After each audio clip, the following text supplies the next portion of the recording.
नमस्कार दोस्तों, मेरा नाम है विकास और आप देख रहे हैं मेरा YouTube channel money group Vikas. अगर आप मेरे चैनल पर नए हैं तो please subscribe the channel and click the bell icon. आज हम डिस्कस करेंगे कि आपको 2025 में नया साल आ चुका है। 2025 में अगर आप एसआईपी कर रहे हैं तो आपको कौन-सा मिस्टेक्स नहीं करना है, right? Mutual fund related SIP से जुड़े हुए कौन-सा गलती आपको नहीं करना है, राइट? तो चलिए हम एक-एक करके देखते हैं कि आपको क्या नहीं करना चाहिए। तो सबसे पहले कि अगर आप इन्वेस्टमेंट करते हैं, अगर एसआईपी कर रहे हैं, तो आपको बात को ध्यान रखना है कि आपको बिना किसी गोल के इन्वेस्टमेंट नहीं करना है। यू मस्ट हैव अ गोल। आपके पास अगर क्लियर गोल होगा लाइक चाइल्ड एजुकेशन या घर खरीदना है या गाड़ी गाड़ी खरीदना है, कार खरीदना है, कुछ भी खरीदना है, राइट? तो या कोई भी अगर फ़ाइनेंशियल एक्टिविटी या लाइफ़ में 5 साल बाद, 10 साल बाद, 15 साल बाद आपको करना है, राइट? तो उसके अगेंस्ट इन्वेस्टमेंट करना है, वो दिमाग में होना ज़रूरी है, वरना आप सिर्फ़ इन्वेस्टमेंट करते चले जाओगे और आपको मज़ा नहीं आएगा, आप you can lose the track at any time. आपको लगेगा कि क्या क्यों कर रहा हूँ मैं, राइट? क्यों ऐसे एसआईपी कर रहा हूँ, क्यों सेव कर रहा हूँ पैसा, राइट? तो क्लियर गोल है, इवन अगर वर्ल्ड टूर करना है या कहीं घूमने जाना है, तो उसके लिए भी आप इन्वेस्टमेंट कर सकते हो, राइट?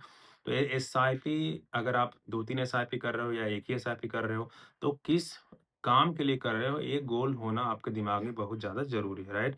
तो पहला तो यही था कि आपको क्लियर गोल होना चाहिए।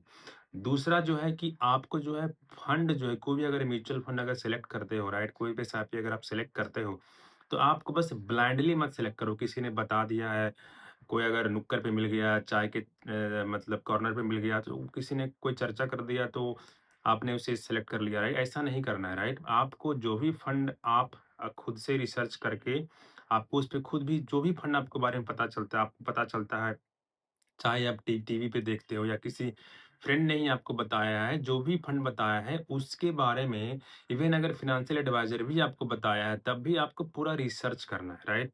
उस तब रिसर्च करोगे कैसे उसको? मतलब आप गूगल में जाओगे जैसे कि कोई भी एग्ज़ाम्पल ले लीजिए एक्सवाईज़ेड म्यूचुअल फंड अगर है, तो उसको गूगल पे जाओगे और प कोई ना कोई आपको लिंक ओपन होगा, तो बहुत फेमस एक मनी कंट्रोल का साइट, तो मनी कंट्रोल के साइट पे आपको जाना है और उसका रेटिंग चेक करना है। नॉर्मली जो है अच्छे जो फंड हाउसेस होते हैं अगर जो जो स्कीम्स जो आप जिसमें इन्वेस्टमेंट करने जा रहे हो, लगभग वो 4 स्टार का होगा ही होगा, राइट?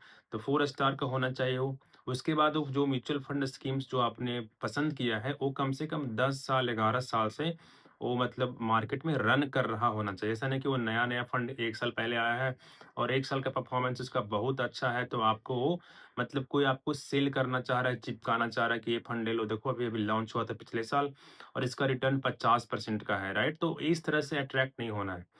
10 10 साल पुराना फंड होना चाहिए कम से कम, राइट?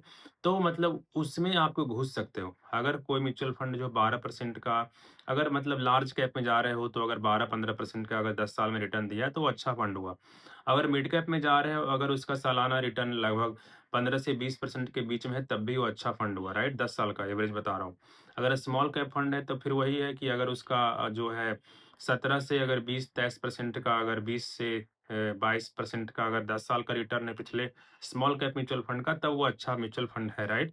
तो इस तरह से अगर मल्टी कैप का भी वही है, जो मिड कैप का जो रिटर्न है पिछले 10 साल का मल्टी कैप का भी लगभग वही होगा। तो आपको देखना है कि आपका किस तरह के म्यूचुअल फंड में आप जाना चाह रहे हो और आपका रिक्वायरमेंट क्या है? कोई भी फंड ब्लाइंडली चूज़ नहीं करना है। अगर किसी फंड का देखो कि एक्सपेंस रेशियो कहीं बहुत ज़्यादा तो नहीं क्योंकि अगर बहुत एक्सपेंस रेशियो बहुत ज़्यादा हुआ, 2% हो गया, राइट? तो जनरली आपको देखना है कि अगर एक्टिव म्यूचुअल फंड मतलब एक्टिव म्यूचुअल फंड में अगर आप जा रहे हो, जैसे कि मैं तो सजेस्ट करूँगा कि आप जो है डायरेक्ट म्यूचुअल फंड अगर म्यूचुअल फंड में जाते हो तो डायरेक्ट म्यूचुअल फंड होना चाहिए। उसका जो एक्सपेंस रेशियो है लगभग 1 होगा या 1 से कम होगा, राइट? तो ऐसा अगर आप जाओगे, तो ओवर द लॉन्ग पीरियड में आपका जो रिटर्न काफ़ी बेहतर बनेगा, राइट? और अगर आप large cap mutual fund select किए हो, राइट? तो मैं सजेस्ट करूँगा कि मतलब आप फाइनेंशियल एडवाइज़र से भी पूछ लेना, बस मेरा वीडियो देख कर के नहीं। लेकिन जनरली आजकल लोग कहने लगे हैं कि लार्ज कैप जो म्यूचुअल फंड होता है, उसका रिटर्न जो है, वो लगभग बेंचमार्क इंडेक्सेस के बराबर ही रहता है। तो large cap fund, active fund में इन्वेस्टमेंट क्यों किया जाए? क्योंकि उसमें ज़्यादा एक्सपेंस रेशियो भी होता है, तो क्यों ना उससे अच्छा इंडेक्स फंड में इन्वेस्टमेंट किया जाए या ईटीएफ में इन्वेस्टमेंट किया जाए। तो आप अगर लार्ज कैप म्यूचुअल फंड में इन्वेस्टमेंट करने का प्लान कर रहे हो, तो उसके जगह पे आप इंडेक्स फंड या ईटीएफ में इन्वेस्टमेंट कर सकते हो। आपका रिटर्न लगभग लार्ज कैप म्यूचुअल फंड के जितना भी ही रहेगा, लेकिन इसमें आपका एक्सपेंस रेशियो भी कम रहेगा। तो overall over the long period of time जो है, इंडेक्स फंड या ईटीएफ एक्सचेंज ट्रेडेड फंड आपके लिए ज़्यादा अच्छा रिटर्न बना के दे सकता है against the large cap active mutual fund, right? तो इस बात का आपको ध्यान में रखना है। आपको पूरा रिसर्च करना है। जो भी स्कीम आप चूज़ करोगे उसका पूरा रिसर्च करना है, और आपके उसके उसी के जैसे और भी स्कीम्स ज़रूर होंगे, तो उसको भी कंपैरिज़न करना है, राइट? तभी जाकर के डिसीज़न लेना है, राइट? तो नेक्स्ट जो है कि आप जो क्या करना है कि आपको एसआईपी जो है रेगुलरली करना है। Neglecting to review your SIP regularly, ये जो है नेक्स्ट पॉइंट है, थर्ड पॉइंट है। अगर आप जो है अपना एसआईपी को अगर 1 साल चला लिए, 2 साल चला लिए, 5 साल चला लिए और उसको आप रिव्यू नहीं कर रहे हो, नॉर्मली जो है ना हर साल रिव्यू करना चाहिए, क्योंकि अप्रैल में फाइनेंशियल ईयर शुरू हो जाता है, तो आपको या तो ईयर एंड पे रिव्यू कर लो। मैंने तो एक वीडियो भी बनाया है कि how to review your portfolio, right? तो मैं डिस्क्रिप्शन में लिंक दे दूँगा, आप उसको देख सकते हैं, राइट? तो आपको जो है अपना जो म्यूचुअल फंड पोर्टफोलियो है या स्टॉक पोर्टफोलियो है, जो अपना पूरा इन्वेस्टमेंट पोर्टफोलियो जो है, एसआईपी पोर्टफोलियो या अगर स्टॉक्स में करते हो, स्टॉक्स में एसआईपी करते हो, तो आपको हर साल में एक बार कम से कम उसको रिव्यू करना है। रिव्यू करोगे तो आपको पता चलेगा कि आप जो है आपके पास कोई जो फंड है वो परफॉर्म नहीं कर रहा है। तो हो सकता है कि अगर 5 साल हो गया है, 5 साल में भी परफॉर्म नहीं कर रहा है, तो उसको निकाला जा सकता है। अगर या कुछ फंड हाउस में कोई इश्यू हो गया है, राइट? तो इसकी वजह से भी परफॉर्म नहीं कर रहा होगा, राइट? सेबी ने कुछ कर दिया है, नोटिस दे दिया है उस फंड मैनेजर को या फंड हाउसेस को, इसलिए परफॉर्म नहीं कर रहा। तो बहुत सारे कारण हो सकते हैं, तो यू मस्ट रिव्यू, आपको रिव्यू करना चाहिए अपने इन्वेस्टमेंट पोर्टफोलियो के हर साल। कुछ फंड हो सकते हैं जो कि बहुत खराब कर रहे हो, राइट? तो आपको उसको अगर निकाल दोगे तो उसके जगह पे अच्छे फंड को आपको ऐड करोगे, तो आपका रिटर्न जो है बेहतर हो जाएगा, राइट? तो आपको ये करना है।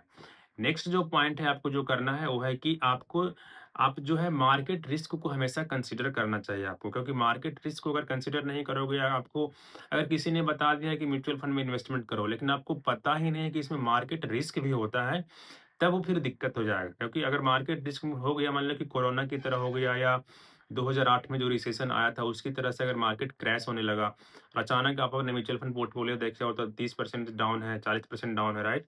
तो उस केस में आप जो है पैनिक कर सकते हो और उस केस में आप बेच सकते हो। पूरा का पूरा पोर्टफोलियो को आप सेल कर दोगे। तो आपको ये भी समझना है कि म्यूचुअल फंड इन्वेस्टमेंट जो होता है, it's a subject to market risk, right? यहाँ पे मार्केट रिस्क रहता है, और आपको इसका मतलब ज्ञान होना चाहिए कि मार्केट अगर नीचे चला जाएगा तो मेरा पोर्टफोलियो नीचे जाएगा, और आपको उसके लिए तैयार रहना पड़ेगा। नहीं तो आप अपना सारा पोर्टफोलियो, सारा जो है यूनिट्स जो है म्यूचुअल फंड का, बेच सकते हो। इस बात का आपको ध्यान रखना है। तो मार्केट जो है अगर एक 1 साल 2 साल के लिए कभी मतलब कि बियर फेज भी रहता है जहाँ पे कि रिटर्न भी नहीं बनता है, राइट? तो ये भी फेज होगा। एक तो है कि मार्केट अचानक से कभी कभी ना कभी डाउन हो जाएगा, तो आपको घबराना नहीं है। और कभी कभी होगा कि 1-2 साल तक कोई रिटर्न बनेगा ही नहीं, बने किसी भी स्कीम में, चाहे वो मिड कैप हो, लार्ज कैप हो या मल्टी कैप हो या स्मॉल कैप है। कभी-कभी ऐसा हो सकता है कि 1-2 साल तक कोई रिटर्न बनेगा ही नहीं, राइट? तब भी आपको नहीं घबराना है, that is called irritating phase. Irritating phase में आपको कोई रिटर्न बनेगा नहीं, तो उसमें आपको घबराना नहीं। म्यूचुअल फंड में आप एसआईपी अगर कर रहे हो, तो वो कम से कम, अगर आपने अभी शुरू किया है, जो कुछ बहुत पहले से कर रहे हैं, आपको कम से कम 7 साल तक इन्वेस्टमेंट करना है, राइट? तभी आपका कोई अच्छा खासा रिटर्न बनेगा, राइट? मैं 2016 से एसआईपी कर रहा हूँ और मैंने आज तक एक भी यूनिट सेल नहीं किया है, और अभी मेरा कोई प्लान भी नहीं सेल करने का, राइट? मैंने बहुत पैसा खर्च किया है, बहुत कुछ मैंने फ़ाइनेंशियल एक्टिविटी किया है अपनी लाइफ़ में, लेकिन मैं आज तक म्यूचुअल फ़ंड को सेल नहीं किया है, राइट? तो ये बहुत ही एक एक सर्वे है जो कि बताया गया, जिसमें बताया गया था कि 3% लोग ही होते हैं जो कि कम म्यूचुअल फंड जो है 5 साल से अधिक रन कर पाते हैं, राइट? तो आप 3% लोगों में बनिए, आपका जो है वेल्थ ज़रूर क्रिएट होगा। आप जो है 97% लोगों में मत बनिए, जहाँ की लोग वेल्थ को डिस्ट्रॉय कर देते हैं और वेल्थ को बनाते ही नहीं हैं। आपको जो है ग्रीड में नहीं आना है, या फिर कोई काम जो है, मान लो कि आपको घर खरीदना है, राइट? तो घर खरीदना है तो आप एक गोल बनाओ कि घर खरीदना है, तो उसके अगेंस्ट में एसआईपी करो। ऐसा नहीं कि आप सारे एसआईपी का जो है, चाहे वो रिटायरमेंट प्लानिंग के लिए एसआईपी कर रहे थे या चिल्ड्रंस एजुकेशन के लिए एसआईपी कर रहे थे या फिर किसी भी वैकेशन के लिए एसआईपी कर रहे थे, लेकिन अब जब घर खरीदना है तो सारा जो है एसआईपी को सेल करके, सारे यूनिट्स को सेल करके अब घर खरीदने का ही मेन काम प्रायोरिटी रह गया। नहीं, ऐसा मत समझो। वो घर जो है वो रियल एस्टेट है, तो रियल एस्टेट इन्वेस्टमेंट हमेशा अकेले नहीं होना चाहिए, राइट? रियल एस्टेट इन्वेस्टमेंट जो है बहुत सारे इन्वेस्टमेंट का एक हिस्सा है। तो आप अगर आपके पास अगर ₹100 है तो उसमें से 25-30 रुपया आप रियल एस्टेट में डालोगे। बाकी 70 रुपया जो है उसमें आपको अदर इन्वेस्टमेंट करना, लाइक उसमें इक्विटी आ गया, उसमें गोल्ड भी आ गया, उसमें मेटल्स आ गया, राइट? तो आपको ये देखना है, राइट? तो पूरा का पूरा पैसा एक बार में एक साथ हर चीज़, हर जगह से पैसा इकट्ठा करके घर खरीदने की कोई ज़रूरत नहीं है। घर खरीदने के लिए आप जो है मतलब आराम से एक प्लान बनाओ कि मुझे 5 साल में जो है एक घर खरीदने के लिए हमको कॉर्पस बिल्ड करना है, डाउन पेमेंट के लिए करने के लिए बिल्ड करना है और जो है बाकी जो है हम उसको ईएमआई पे होम लोन लेकर के देंगे, राइट? तो आप ये प्लान कर सकते हो। नेक्स्ट जो पॉइंट है आपको जो करना है, आपको लास्ट जो पॉइंट है वो है, आप अगर सेम एसआईपी अमाउंट पे स्टिक हो गए हो पिछले 5 साल से, 6 साल से, 7 साल से या 10 साल से, 5 साल से अधिक तो बहुत कम लोग जाते हैं, राइट? तो आप अगर सेम एसआईपी अमाउंट अगर हर साल 5,000, जैसे कि आप अगर ₹5,000 या ₹2,000 हर महीने एसआईपी करते हो। लेट्स से कि आपका सैलरी 20,000 पर मंथ है। 20,000 पर मंथ है तो 10% हुआ उसका लगभग ₹2,000। तो ₹2,000 हर महीने का आप एसआईपी करोगे। नेक्स्ट ईयर लेट्स से आपका सैलरी हो गया ₹22,000, राइट? तो 22,000 का 10% हो गया ₹2,200, 2200। तो आपका जो नेक्स्ट ईयर का जो एसआईपी होना चाहिए वो 2200 का होना चाहिए। राइट? तो जब भी आपका सैलरी बढ़ता है तो आपका एसआईपी अमाउंट भी बढ़ना चाहिए, नहीं तो आप जो है मतलब गोल को जल्दी अचीव नहीं कर पाओगे और गोल को अचीव करने में दिक्कत होगी, क्योंकि कभी-कभी ऐसा होगा कि आप एसआईपी को बंद करना पड़ सकता है, राइट? कभी-कभी इमरजेंसी हो गया, आप कभी-कभी कुछ ऐसा हो सकता है कि एसआईपी को बंद करना पड़ेगा, राइट? तो आप अगर डिसिप्लिन वे में अगर जैसे-जैसे सैलरी बढ़ते जा रहा है वैसे-वैसे आप अगर एसआईपी अमाउंट भी बढ़ाते जा रहे हो ना, तो पता चलेगा कि आपको जो गोल अचीव करना था 5 साल में वो आप बहुत से कम समय में अचीव कर लिए, राइट? और 5 साल में आपको जितना पैसा या ओवर द पीरियड, मतलब 5 साल की मैं बात नहीं करता हूँ, 20, 25, 15 साल में जितना पैसा इकट्ठा करना था, उससे ज़्यादा पैसा आप इकट्ठा कर लिए, राइट? तो ये बहुत ज़रूरी है, आपको एसआईपी अमाउंट सेम अगर रखोगे तो उससे थोड़ा दिक्कत होता है, क्योंकि आपकी सैलरी बढ़ रही है और आप एसआईपी अमाउंट नहीं बढ़ा रहे हो, राइट? तो ये दिक्कत हो सकता है, राइट? तो ये रहा 5 पॉइंट, फिर एक-एक करके हम रिकैप कर लेते हैं। पहला पॉइंट क्या था? पहला पॉइंट था कि आपको जो है बिना किसी क्लियर गोल के एसआईपी नहीं करना है। You must have one goal in your mind. अगर आप 3 एसआईपी कर रहे हो तो आपके पास 3 गोल होना चाहिए कि आप क्यों कर रहे हो, राइट? आपको एक क्लियर होना चाहिए, तभी आप मतलब वो सैटिस्फैक्शन अंदर से आएगा और आप मतलब कि बेचोगे नहीं, यूनिट को सेल नहीं करोगे, राइट? और उसमें डेडिकेटेड बने रहोगे, रिलीजियसली एसआईपी करते रहोगे, राइट? तो गोल होना ज़रूरी है, राइट? रिटायरमेंट गोल हो, चिल्ड्रंस एजुकेशन गोल हो या कुछ भी गोल हो, गोल होना बहुत ज़रूरी है। नेक्स्ट है कि don't choose your mutual fund blindly. आप ब्लाइंडली चूज़ मत करो, आप पूरा रिसर्च करो तब चूज़ करो। थर्ड पॉइंट जो है जो कि आप अगर आपको एसआईपी जो है रिव्यू करना है, हर साल रिव्यू करना है। आप उसको नेग्लेक्ट मत कीजिए, आप उसको रिव्यू कीजिए, हर साल रिव्यू कीजिए। नेक्स्ट जो है, जो चौथा पॉइंट है आपको कि आपको मार्केट रिस्क रिस्क को जो कंसीडर करना है, वरना पैनिक सिचुएशन में आपको हो सकता है कि आपको सारा यूनिट सेल करना पड़े या अब सेल हो जाएगा। आपका बॉडी लैंग्वेज ऐसा हो जाएगा कि जब मार्केट परफॉर्म नहीं कर रहा होगा या जब अचानक मार्केट क्रैश हो जाएगा तो आप मतलब चूँकि आपको नॉलेज नहीं रहेगा तो आप सेल कर दोगे, घबराहट में सेल कर दोगे। इसलिए मार्केट रिस्क की अंडरस्टैंडिंग आपको होनी चाहिए, राइट? जो फिफ्थ पॉइंट है, आपको सेम एसआईपी अमाउंट पे स्टिक नहीं करना है, राइट? तो ये 5 पॉइंट था इस वीडियो में। आपको अगर मेरा वीडियो अच्छा लगा तो प्लीज़ लाइक द वीडियो और अगर मेरे चैनल पर नए हैं तो please subscribe the channel and click the bell icon. फिर मिलते हैं अगले वीडियो में, तब तक के लिए bye bye, have a nice day, thank you.